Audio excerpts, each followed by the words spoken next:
word problems, everybody's favorite.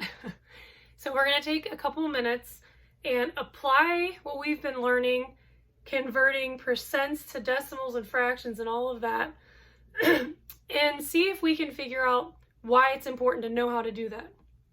Even if we are using a calculator in the real world, we still want to know how to formulate the problem that we're going to use, and then what to do in the calculator.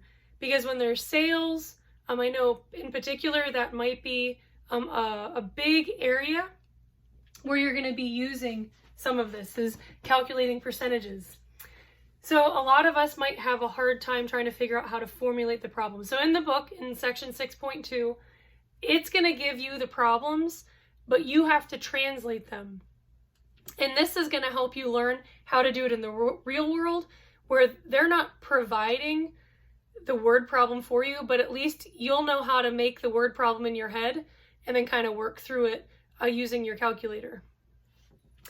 Excuse me. So the first thing that we want to remember is when we have word problems, we need to pay attention to the words because they mean something. So anytime it says what number, when I'm creating a math problem, I use N for anything that says what number. Because kind of self-explanatory, N is equaling some number. So that tells me that my answer might be a decimal or a fraction. It's a number. But what if it's asking about a percentage? So if it's asking about a percentage, I've used the letter P, and you'll see in our second example why that's important. But I use the letter P anytime it's asking for a percentage because that reminds me that I'm not giving a number. I'm not giving a fraction or a decimal. My answer needs to be in percentage format. So I use N and P. You can use A and B. You could just use X for both of them, whatever you want. But to me, this just makes the most sense. I use N for what number, P for what percent, and that way I know what format my answer has to be in when I get to the end.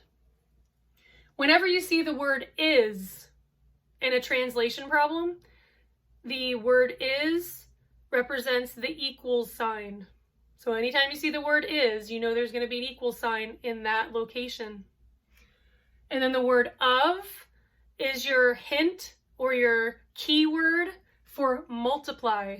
So anytime you see of, think multiplication. Okay? So we're going to go ahead and work through these two problems together. Our first one says what number? So what number? I'm going to put an N there. Okay, so that whole what number gets an N. And then I have is an equal sign. So N equals, and then anywhere there's a number, we just bring the number up. So N is 45% of, so we're going to do multiplication, and our next number is just going to go in parentheses because we're going to multiply those two numbers.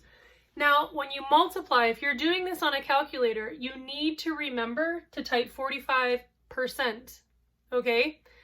Because again, a percent and a decimal are two different things. The other thing that you can do is anytime you're dealing with percents in a translation problem, inside the problem, not the answer, but inside the problem, you can convert that to a decimal. And if you look, you'll notice that that's what your calculator is doing. So if you type in 4, 5 and hit the percent symbol, look at your calculator and it'll say 0.45. It'll automatically convert that percentage to a decimal. So when we're actually doing math operations, we're not really using percentages within the operation.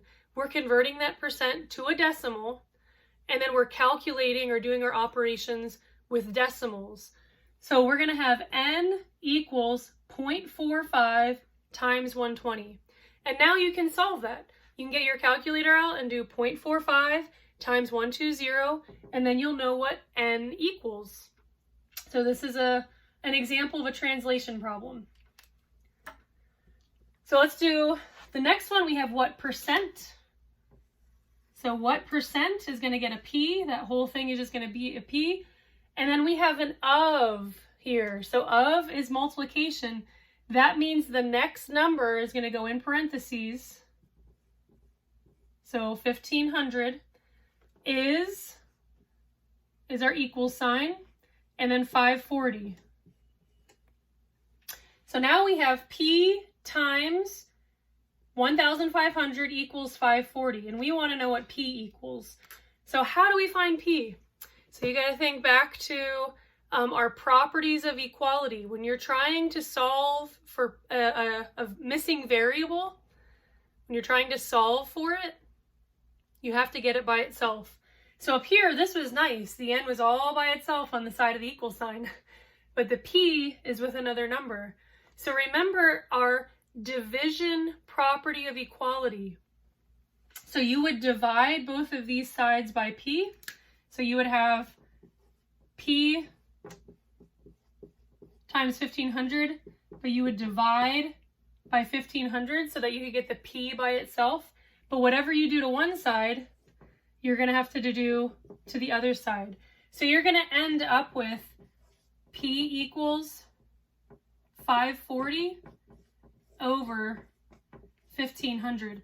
Now, 540 over 1500, or if you divide it, 540 divided by 1500, if you put that in a calculator, it is going to give you a decimal.